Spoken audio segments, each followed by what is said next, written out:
Indrajit study point में आप सभी का स्वागत है। हम पढ़ रहे हैं एनसीईआरटी क्लास 12 अध्याय 13 महात्मा गांधी और राष्ट्रीय आंदोलन भाग 8।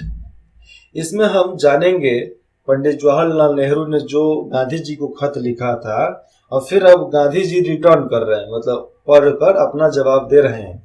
तो सुनिए ये कैसे जवाब देते हैं। प्रिय जवाहरलाल और सेगांव, ये सेगांव में उस समय थे और वहां से 15 जुलाई 1936 को लिखते हैं। तुम्हारा पत्र मेरा हृदय छू गया। गांधी जी लिखते हैं कि तुम्हारा पत्र मेरा हृदय छू गया। तुम्हें सबसे ज्यादा ठेस महसूस हुई। ठेस मतलब दिक्कत हुआ। तथ्य यह है कि बात यह है कि तुम्हारे साथियों के पास तुम्हारे जैसा साहस और बेबाकी नहीं है। समझना है कि तुम्हारे जैसा साहस और बेबाकी मतलब बुद्धि नहीं है। इसके परिणाम विनाशकारी रहे हैं और नहीं है, इसीलिए इसका परिणाम विनाशकारी रहा है उन लोगों की वजह से। मैंने उन्हें हमेशा समझाया है कि वे तुमसे उन्मुक्त और निर्भय होकर बात करें, मतलब डरे सक में नहीं, कुछ भी अनबन ना हो, तुरंत खुलेआम बात करें। परंतु क्योंकि उनके पास साहस नहीं है, इसलिए वे जब भी बोलते हैं उपटांग, यहाँ पर साफ साफ लिखा है कि उठपटांग ही बोलते हैं और उससे तुम चिढ़ जाते हो। मैं तुम्हें बताता हूं कि वे तुम्हें इसलिए डरा रहे हैं क्योंकि तुम उनसे चिढ़ जाते हो, इसलिए तुमको चिढ़ा रहे हैं और उनके सामने धैर्य खो देते हो। वे तुम्हारी फटकार और साहबी अंदाज से, फटकार मतलब एकदम सीधा बोलना, और साहबी अंदाज से आहत है और सबसे बढ़कर वे तुम्हारे भीतर जो अचूकता और श्रेष्ठता ज्ञान का भाव दिखती है, चाहे दिख रहा है, उससे परेशान है। उन्हें लगता है कि तुमने उनके साथ न्यूनतम क्या किया है, सौम्यता का व्यवहार किया। सौम्यता क्या हो जाता है यहाँ पर, तुम हमेशा उनमें बराबरी का व्यवहार नहीं कर पाए, ऐसा उनको लगता है कि नहीं किया। और कभी भी समाजवादियों और व्यंग्यवानों या गलत निरूपण से उनका जवाब नहीं दिया। समाजवादियों को व्यंग से चाहे गलत बोलकर, अपशब्द बोलकर उसको ठेस नहीं पहुंचाया, इसलिए उन्हें दिक्कत है। मुझे यह पूरा प्रसंग एक त्रास प्रदान करता है, लेकिन यहाँ पर और बात है कि मुझे यह पूरा प्रसंग एक त्रास प्रहसन जैसा दिखाई देता। प्रहसन मतलब केवल देखकर हंसने जैसा दिखाई देता है, काम खत्म। इसलिए मैं चाहता हूं कि तुम भी इस पूरे मामले को हल्का होकर देखो और हंस के काट दो। हम जब क्लास में पढ़ते थे तो हमें लोग गधा, इडियट, डोंकी, मोंकी, एलियन, फलाना चिलाना, डॉक्टर साहब, क्या क्या नाम से बोलते थे। हमें लगता था कि चलो भैया वही, मतलब वो लोग उतना समझ पाए, ठीक है, जितना समझ पाए उतना ही सही।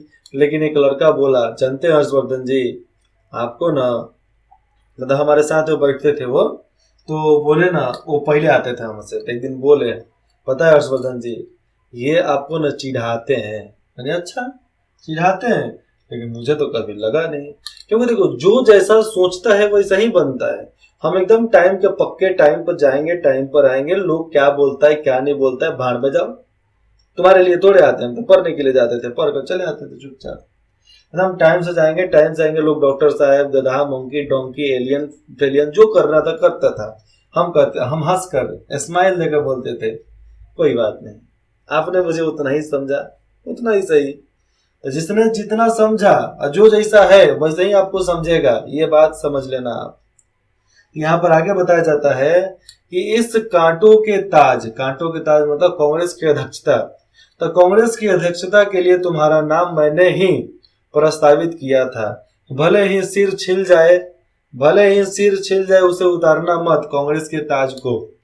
और कमेटी की बैठकों में अपना हास्य विनोद दोबारा दिखाओ, जो एकदम खुले मन से तुम बोलते हो फिर से लाओ। यह तुम्हारे लिए सबसे सामान्य भूमिका है। चिंतित चिड़चिड़े व्यक्ति का स्वभाव तुम पर नहीं जचता, मतलब चिंतित रहो, चिड़चिड़े रहो, ऐसा स्वभाव तुम पर नहीं जचता। गांधी जी बोलते हैं, मैं चाहता हूं कि तुम मुझे तार के माध्यम से बताओ कि, मतलब पत्र के माध्यम से ये हमें बताओ कि यह पत्र पढ़ते ही तुम्हें वैसी ही खुशी मिली जैसे लाहौर में नए साल के मौके पर तुम खुश हुए थे, वैसा मिला क्या? तो तुम कहो ना उसको। यहाँ पर आगे लिखा है तो वैसे ही खुशी मिली, पर तुम खुश हुए थे जिस तरह नए साल के मौके पर, वैसे ही खुशी मिली तो बताना। कि तुम तिरंगे के चारों ओर झूम झूम कर नाचे थे, अपने कंठ को थोड़ा आराम दो। तुम्हें उतना खुशी मिल जाएगा तो कंठ को आराम दो, मेरे को जवाब दो बस, और बताना। तो ये सब गांधी जी बोले थे तो ये आया था। तो आगे गांधी जी लिखते हैं, मेरा प्यार बापू। तो ये अलग प्रकार से सब कोई लिखता था, हर कोई अपने को जो आदर्श मानता था आदर्श लिखता था, अनेकों प्रकार के। यहाँ पर देखना कुछ पत्र में दिया गया है कि इन पत्रों से इस बारे में क्या पता चलता है कि समय के साथ कांग्रेस के आदर्श किस तरह विकसित हो रहे थे। तो 3 तरीके से विकसित हो रहे थे, अल्पसंख्यक, समाजवादी, रूढ़िवादी और कांग्रेस। राष्ट्रीय आंदोलन में महात्मा गांधी की भूमिका के बारे में इन पत्रों से क्या मालूम चलता है, आप इसमें देख सकते हैं। क्या ग नंबर, क्या ऐसे पत्रों से कांग्रेस की आंतरिक कार्यप्रणाली तथा राष्ट्रीय आंदोलन के बारे में कोई विशेष दृष्टि प्राप्त होती है क्या? ये सब भी हमें यहाँ पर बताने के लिए बोला जा रहा है। हम इस पर चर्चा कर सकते हैं, डिबेट कर सकते हैं, शिव चर्चा मत करने लगना, वो बड़ा टॉपिक हो जाता है। चलिए आगे यहाँ पर देखते हैं, छवि गढ़ना मतलब अपना छवि बनाना। छवि मतलब क्या? अपना इंप्रेशन किसी और के लिए दिखाना, जताना, ये सब उसमें चले आते हैं। ठीक है, इसके बारे में भी हमें जानना जरूरी है ना जी। तो इसके बारे में जानते हैं 6.2। तो आत्मकथाएं मतलब अपनी निजी डायरी, निजी जिंदगी में जो पत्र लिखते हैं वो। तो आत्मकथाएं भी हमें उस अतीत का ब्यौरा देती है, उस बात का बताती है, उस बीते हुए कल को बताती है जो मानवीय विचारों और मानवीय विचरणों के हिसाब से काफी समृद्ध होता है। परंतु यहाँ भी हमें इस बात का ध्यान रखना चाहिए कि हम आत्मकथाओं को किस तरह पढ़ते हैं। आत्मकथा को किस तरह कोई पढ़ता है इस पर भी ध्यान देना चाहिए। अगर जो घटिया होगा उस आत्मकथा को घटिया बना देगा, जो अच्छा होगा उस आत्मकथा को और अच्छा बना देगा। समझ रहे हो ना? और उसकी जैसे व्याख्या करे, जिस तरह आप लिखना चाहते हो उसी तरह व्याख्या करे, उसी के हाथ में अपना जीवनी दो। हमें यह याद रखना चाहिए कि यह आत्मकथाएं प्रायः स्मृति के आधार पर लिखी गई होती है और उनसे हमें पता चलता है कि लिखने वाले को क्या याद रहा, उसे कौन सी चीजें महत्वपूर्ण दिखाई दी, या वह क्या याद रखना चाहता था, वो सब बारे में उसमें लिखा जाएगा। या वह औरों की नजर में अपनी जिंदगी को किस तरह दर्शाना चाहता है, ये सब आत्मकथा में ही लिखा रहता है। हमारे आत्मकथा को पढ़ोगे तो हमारे आज 3 साल पहले से क्या क्या हमने किया सब मालूम चल सकता है। लेकिन हाँ, मैं अंग्रेजी में लिखता हूँ, हिंदी में लिखता हूँ, थोड़ा थोड़ा कभी कभी फारसी में चला जाता हूँ, मराठी में भी लिखे हैं कुछ भाषा, कुछ जगहों पे संस्कृत में भी लिखे हैं, तो इसका ध्यान देना पड़ेगा, सब नॉलेज आना चाहिए, होना चाहिए। तो यहाँ पर देखा जाएगा कुछ लोग आत्मकथाओं में बहुत चीज लिख देते हैं। तो आत्मकथा लिखना अपनी तस्वीर गढ़ने का एक तरीका है, अपने मन, अपने विचार, अपने आत्मा को लिखने की, अपने आप को दर्शाने की जगह है आत्मकथा लिखना। फलस्वरूप देखा जाए तो इन विचरणों को पढ़ते हुए, जो भी विचरण यहाँ पर है चाहे विवरण है, तो इन विवरणों को पढ़ते हुए हमें वह देखने का प्रयास करना चाहिए जो लेखक हमें नहीं दिखाना चाहता। पढ़ो ठीक है, लेकिन हम वो देखो कि लेखक जो नहीं दिखाना चाहता हम उसको भी देख लेते हैं, उसको भी पढ़ समझ लेते हैं। हमें उन चुपियों का कारण समझना चाहिए और इच्छित या अनिच्छित स्मृति के अन्य मतलब कृत्यों को समझना चाहिए।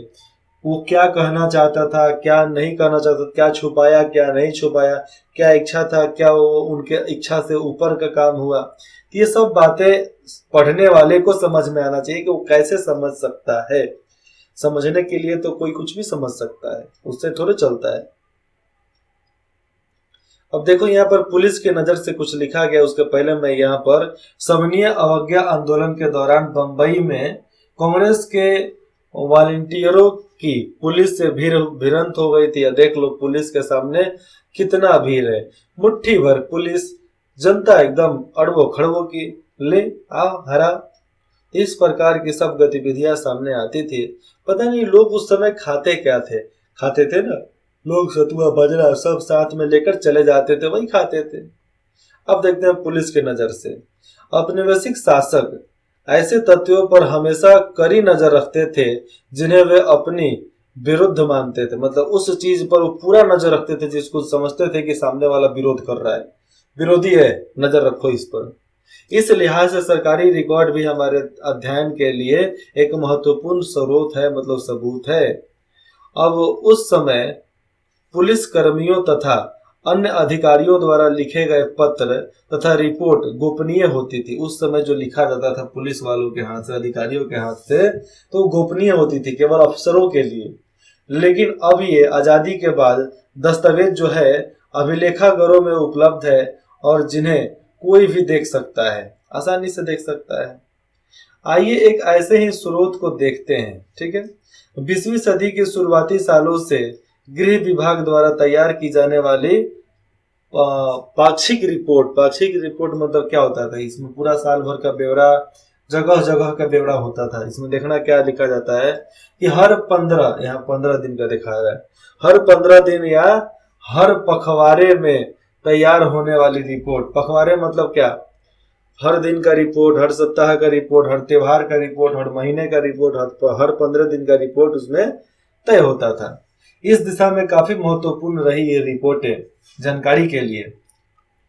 ये रिपोर्टें स्थानीय इलाकों से पुलिस की मार्फत मिलने वाली सूचनाओं पर आधारित होती थी। मतलब पुलिस के द्वारा मिलने वाले सूचनाओं के आधार पर ही सब लिखा हुआ है। लेकिन उनमें यह भी देखा जा सकता है कि आला अधिकारी मतलब बड़े अधिकारी क्या देखते थे या क्या मानना चाहते थे, वो सब उसमें समझ में आता है।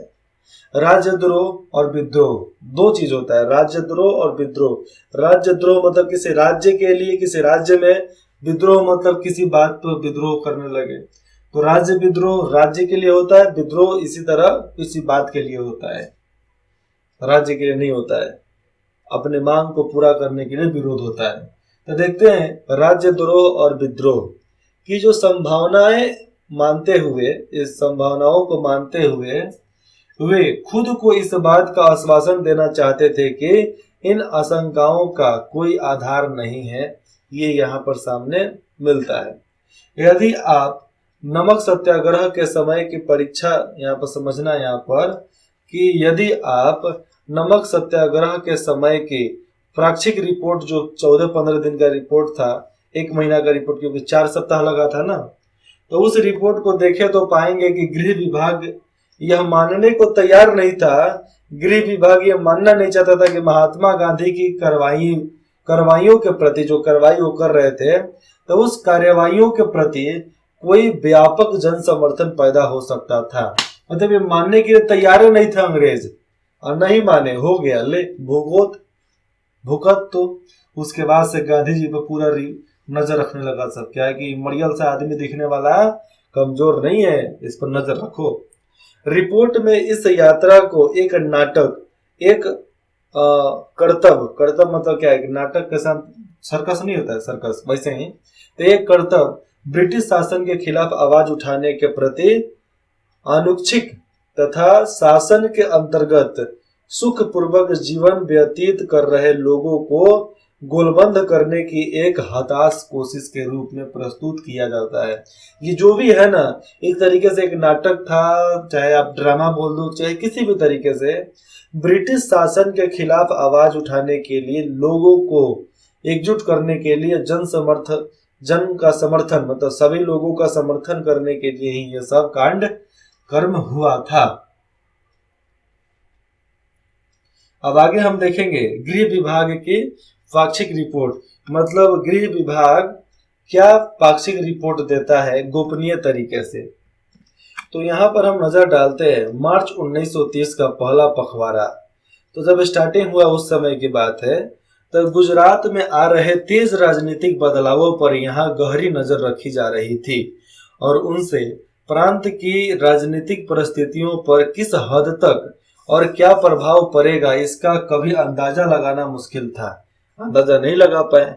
रबी की फसल, रबी मतलब ठंडी वाला, तो ठंडी के फसल अच्छा हुई थी, इसलिए फिलहाल किसान फसलों की कटाई में व्यस्त थे।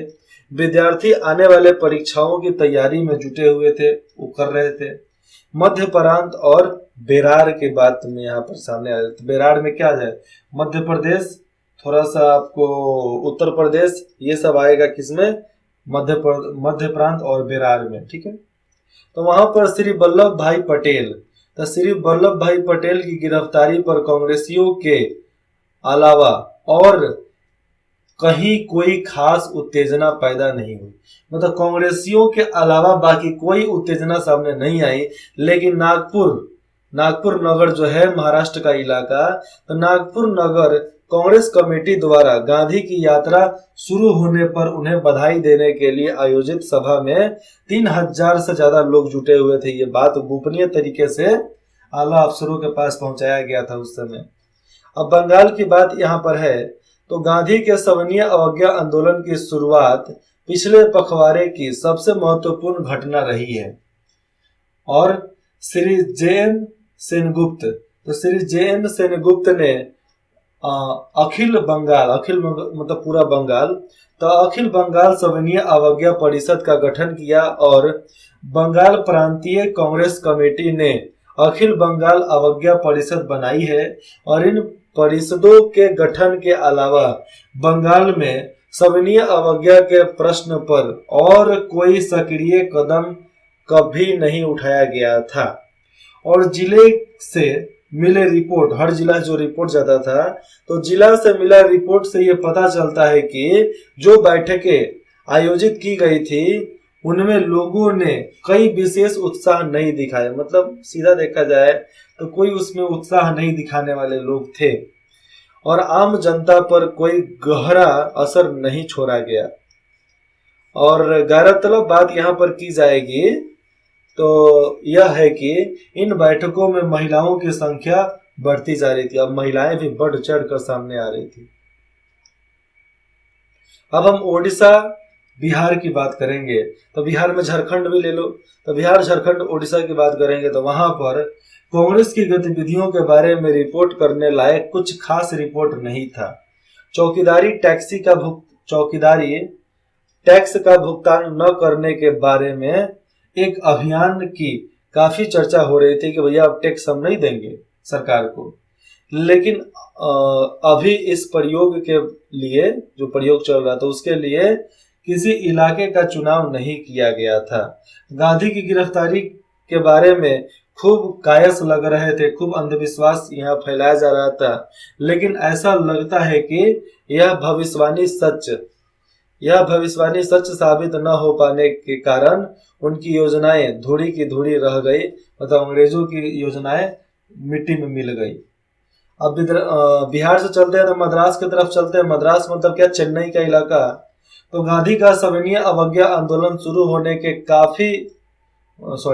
होने से बाकी मुद्दे हाशिए पर चले गए, क्योंकि सविनय अवज्ञा आंदोलन चालू कर दिए, बाकी लोग हंसने लगे। आम जनता उनकी यात्रा को नाटकीय और उनके कार्यक्रम को अव्यवहारिक मानती है। तो भैया ये सब फालतू का ढोंग है, ड्रामा है, फालतू है।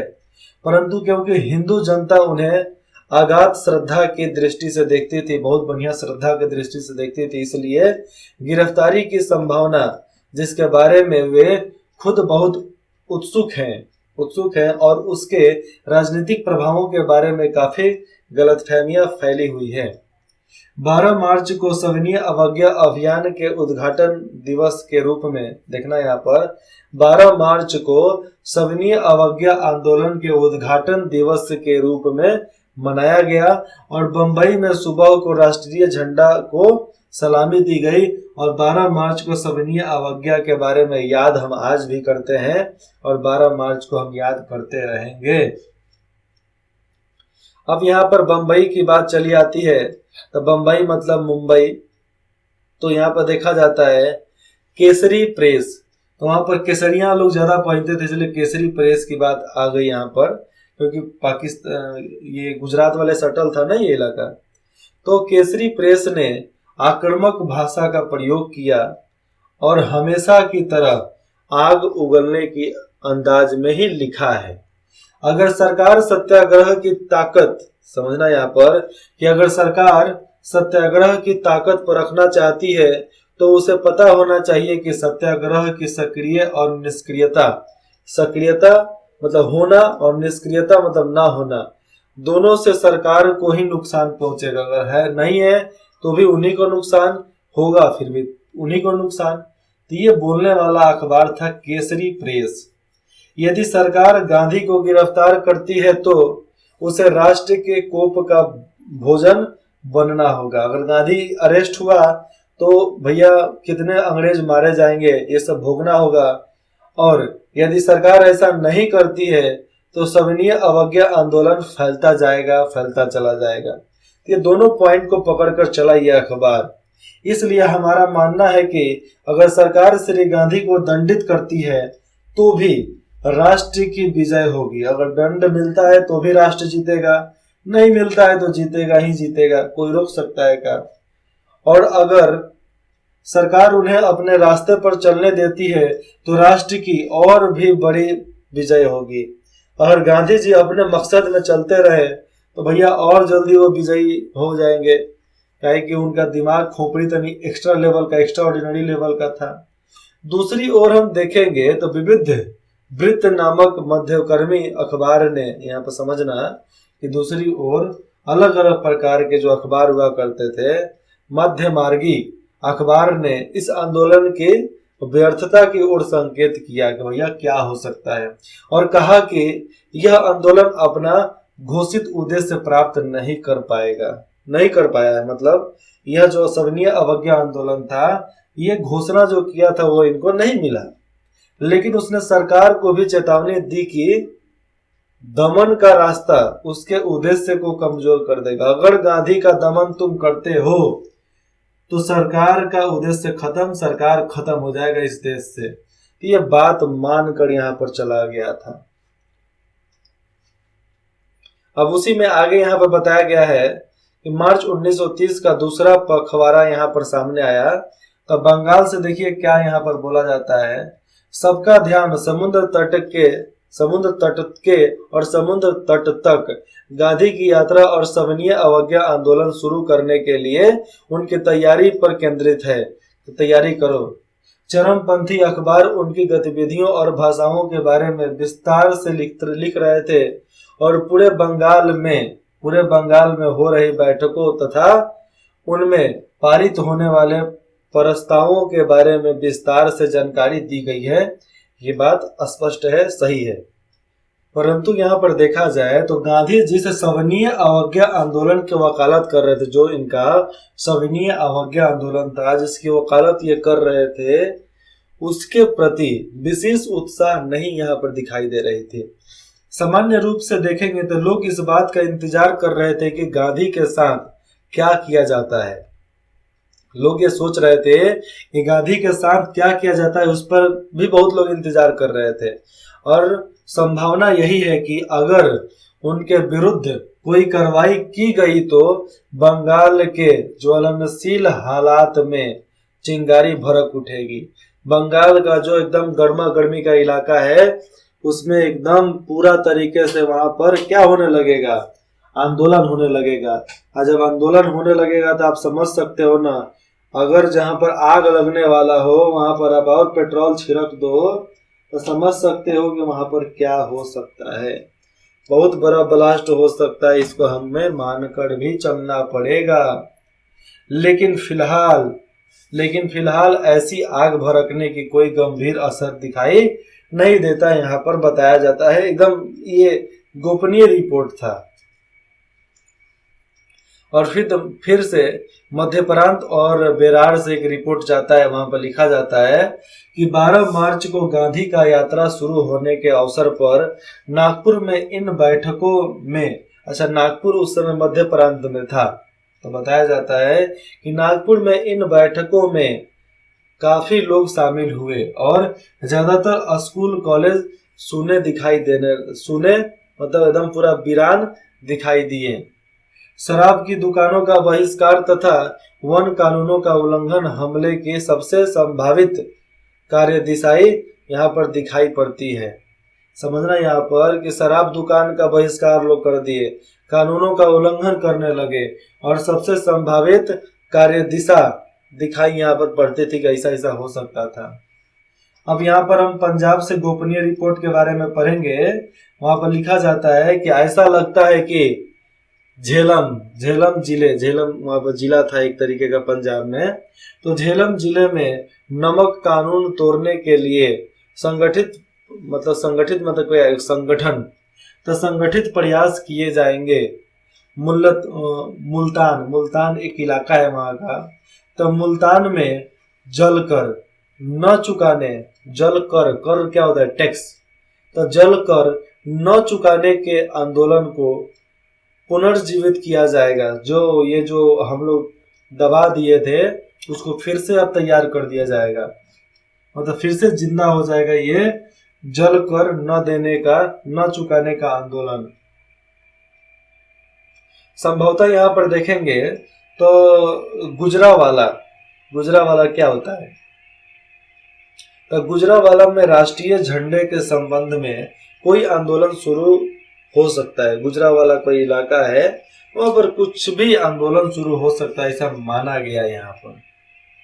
अब संयुक्त प्रांत में हम देखेंगे, क्योंकि सब देखने के बाद यह भी तो देखना है, तो कितना मजेदार इलाका होगा यार जब गोपनीय रिपोर्ट पढ़कर अंग्रेजों की हालात खराब हो जाती होगी, मजा आता होगा, वो तो बाथरूम बार बार जाता होगा सब।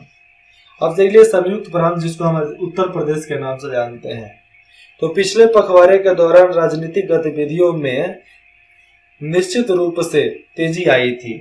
कांग्रेस पार्टी का मानना था कि जनता की रुचि बनाए रखने के लिए उसे कुछ अनोखा काम करना चाहिए और श्री गांधी के आदेश पर वॉलंटियरों की भर्ती,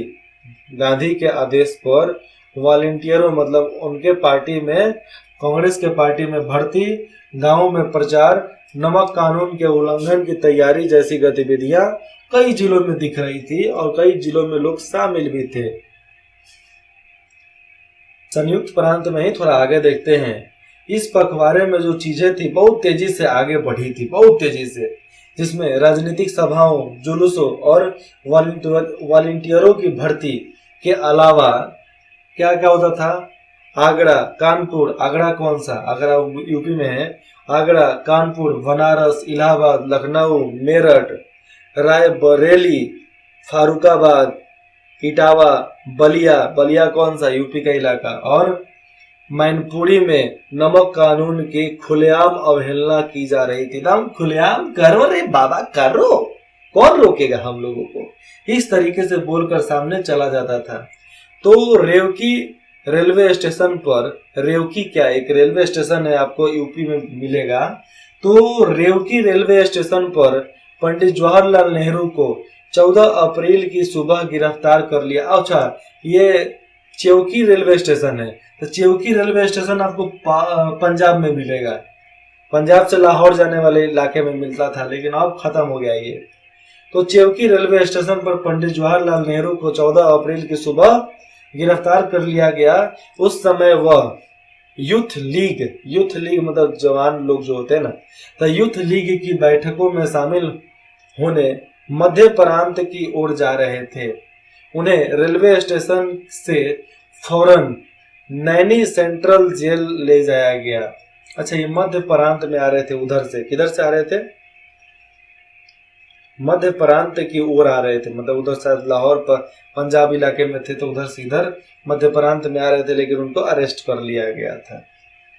वहां उन पर मुकदमा चलाया गया और उन्हें 6 माह के साधारण कारावास दी गई। कारावास की सजा उनको मिला कि भैया 6 महीना जाओ जेल में रह कर आओ, मजे करके आओ यार।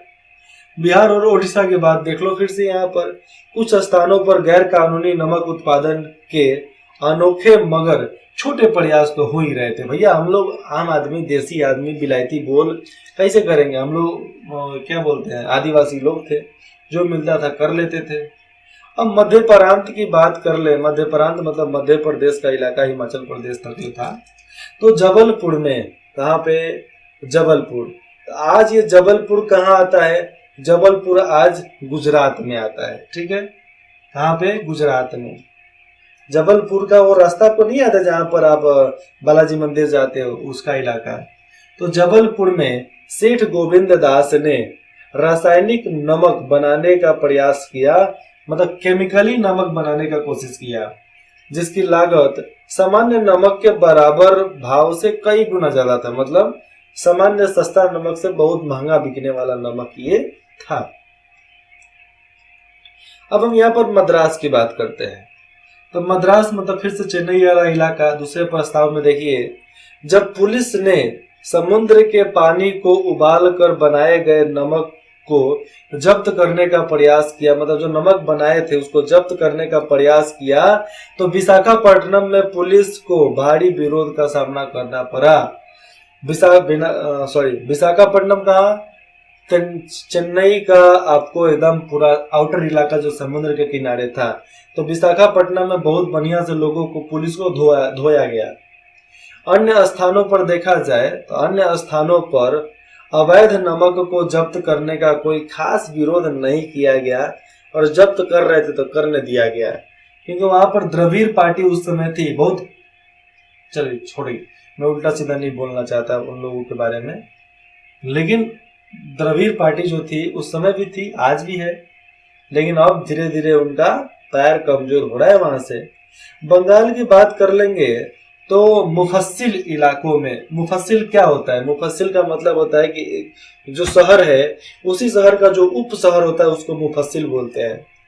तो मुफस्सिल इलाकों में अवैध नमक निर्माण की कोशिश की गई थी, और 24 परगना और मिदनापुर, 24 परगना मतलब 24 इलाका और मिदनापुर जिले इन गतिविधियों का मुख्य केंद्र रहे हैं। ये बात सही है। वास्तव में हम देखेंगे तो बहुत कम नमक बनाया गया था, और उनमें से भी ज्यादातर जब्त कर लिया गया था, और उसको बनाने के लिए प्रयोग किए गए बर्तनों को नष्ट कर दिया गया, गोली मारकर फोड़ दिया गया था। तो ये सब सामने यहाँ पर दिख रहा था। ये पाक्षिक रिपोर्ट ही सामने यहाँ पर सामने आता है। क्या इसको मैं इसी में खत्म करूं क्या? चलिए मैं इसको भी इसी में खत्म कर ही देता हूं। मैं ये आपको पढ़ने के लिए बोलूंगा। पाक्षिक रिपोर्ट को, जो ये पाक्षिक रिपोर्ट था, रिपोर्ट को ध्यान से पढ़िए और यह देखिए कि औपनिवेशिक गृह विभाग की गोपनीय रिपोर्ट के अंश है, और इन रिपोर्टों में हमेशा केवल पुलिस की ओर से भेजी गई जानकारियां को ही लिखा जाता था, चाहे किसी और चीज को भी लिखा जाता था। ये प्रश्न के अनुसार इसको आप डिबेट कर सकते हैं, क्लास में दोस्तों के साथ, अपने मित्रों के साथ डिबेट कर सकते हैं। अब यहाँ पर अखबारों को देखो, बगल में एक तस्वीर छापा गया है, गांधी को ओम के दिशा में दिखाया गया है, और बाकी सब यहाँ भारत माता के संरक्षण में दिख रहे हैं। तो अंग्रेजी तथा विभिन्न भारतीय भाषाओं में छपने वाले समकालीन अखबार भी एक महत्वपूर्ण स्रोत हैं, जो महात्मा गांधी के गतिविधियों पर नजर रखते थे और उनके बारे में खबरें छापते थे। और ये अखबार इन बात का भी संकेत देते थे कि आम भारतीय उनके बारे में क्या सोचते थे। मतलब पूरा अखबार नजर रखता था, ये बताता था कि आम भारतीय क्या सोचते थे उसके बारे में पूरा डिटेल्स। लेकिन हम यहाँ पर देखा जाए तो अखबारी ब्यौरों को पूर्वाग्रह, यहाँ पर समझना, तो अखबारी ब्यौरों को पूर्वाग्रह से मुक्त नहीं माना जाना चाहिए। और ये अखबार प्रकाशित करने वाले ऐसे लोग थे जिनकी अपनी राजनीतिक सोच और विश्व दृष्टिकोण था। मतलब जो बोलते थे ना, उनका अपना सोच था, विश्व दृष्टिकोण से ये देख सकते थे। यहाँ पर साफ लिखा गया है कि लेकिन अखबारी ब्यौरों को पूर्वाग्रह से मुक्त नहीं माना जा सकता, क्योंकि ये अखबार प्रकाशित करने वाले लोग जो थे जिनकी अपनी राजनीतिक सोच भी हुआ करती थी और विश्व दृष्टिकोण को भी जानते थे, इसलिए उनका भी बात मानना पड़ता था। और उनके विचारों से ही यह तय होता था कि क्या प्रकाशित किया जाएगा और घटनाओं की रिपोर्ट किस तरह दी जाएगी, सब चीज के बारे में यहाँ पर बताए जाते थे। प्रिय हम यहाँ पर देखेंगे तो लंदन से निकलने वाले अखबार जो लंदन से आते थे, तो लंदन से निकलने वाले अखबार के विवरण भारतीय राष्ट्रवादी खबरों में छपने वाली रिपोर्ट जैसे नहीं हो सकते। जिस तरह भारत में छपते थे उस तरह इंग्लैंड वाले नहीं छाप पाते थे। आज आप इंग्लैंड का देख लो, पहले तो अखबार आने में समय लगता था ना, आज तो समय भी नहीं, तुरंत टक टक टक टक फोन पर चलाया, काम खत्म। ये सामने तस्वीर में दिखाया गया है कि इस तरह के चित्रों से यह प्रदर्शित यहाँ पर होता था कि महात्मा गांधी के बारे में लोगों की समझ क्या थी, महात्मा गांधी को लोग कैसे समझते थे और लोकप्रिय छवि में उन्हें कैसे व्यक्त किया जाता था, ऐसे ही व्यक्त किया जाता था। राष्ट्रवाद के पक्ष में महात्मा गांधी केंद्र में छाया के रूप में दिख रहे हैं और तथा उनमें चारों ओर अन्य नेताओं और मनीषियों के चित्र भी सामने यहाँ पर दिख रहे हैं। अब चलिए यहाँ पर बगल का रिपोर्ट देखते हैं। हमें इन रिपोर्टों को देखना तो चाहिए, जो भी रिपोर्ट था उसे देखना तो चाहिए, लेकिन उनके आधार पर नतीजा निकाले गए खास यहाँ पर साफ साफ लिखा गया है कि खास एहतियात भी बरतनी चाहिए, मतलब सावधानी भी बरतनी चाहिए हमें कि ऐसा हो सकता है। इन अखबारों में हर वक्तव्य को यथार्थ घटनाक्रम का शब्दार्थ और शब्दस्य सच ब्यौरा नहीं मानना चाहिए। जो छापा दिया गया उसको सही नहीं मानना है, केवल एक विचार के लिए मान लेना है।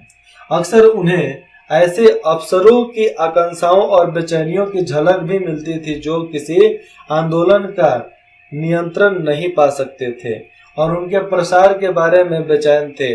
उन्हें समझ में नहीं आता था कि महात्मा गांधी को गिरफ्तार करना चाहिए या नहीं करना चाहिए, अथवा गिरफ्तारी का क्या परिणाम होगा। औपनिवेशिक सरकार जनता और उसकी गतिविधियों पर जितनी नजर रखी जाती थी, चाहे रखती थी, अपने शासन के आधार के बारे में उनकी चिंता उतनी ही बढ़ती जाती थी। क्योंकि गांधी को अरेस्ट करेंगे फिर भी आंदोलन, नहीं करेंगे तो जन आंदोलन, और मारपीट को भगा देते हैं तो समझ लो कि आपका सत्यानाश लोग कर देंगे। इस तरीके का डर था। अब काल रेखा यहाँ पर देखेंगे। 1915 में महात्मा गांधी दक्षिण अफ्रीका से लौटे थे। 17 में चंपारण आंदोलन हुआ था। 1918 में खेरा, गुजरात में किसान आंदोलन तथा अहमदाबाद में मजदूर आंदोलन हुआ। 1919 में रॉयल सत्याग्रह एक्ट लगा था, जिस समय जालियांवाला बाग हुआ था पंजाब में। और उस 1919 में जालियांवाला बाग हत्याकांड अप्रैल के महीने में हुआ। 1921 में असहयोग आंदोलन और खिलाफत आंदोलन चालू हुआ। 1928 में बारदौली में किसान आंदोलन हुआ था। 1929 में लाहौर अधिवेशन, दिसंबर में पूर्ण स्वराज को कांग्रेस का लक्ष्य घोषित कर दिया गया था। लेकिन बोलने वाले तो भैया हमारे भगत सिंह ही थे। पूर्ण स्वराज थोड़ा मोरा कौन चाहिए, हमको पूरा चाहिए। 1930 में सविनय अवज्ञा आंदोलन शुरू हुआ। दांडी यात्रा अप्रैल मार्च में शुरू हो चुका था। 1931 में गांधी इरविन समझौता मार्च में हुआ। दूसरा गोलमेज सम्मेलन हुआ दिसंबर में, मतलब लास्ट में।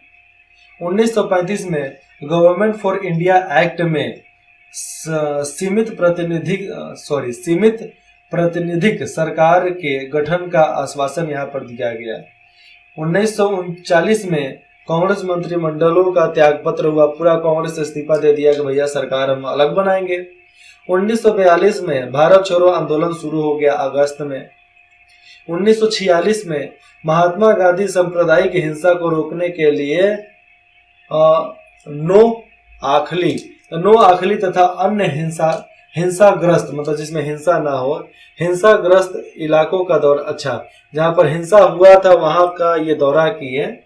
तो हिंसाग्रस्त जो हिंसा के चपेट में थे वहां पर दौरा किए, सब देखे होंगे, पूरा छानबीन किए और फिर वहां से आए। ये सवाल जवाब आपको हो जाएगा। उत्तर दीजिए लगभग 100 से 150 शब्दों में। महात्मा गांधी ने खुद को आम लोगों जैसा दिखने के लिए क्या किया? कपड़ा का त्याग किया, धोती कुर्ता लाठी पकड़ लिया, धोती कुर्ता बेचा दिया, केवल धोती।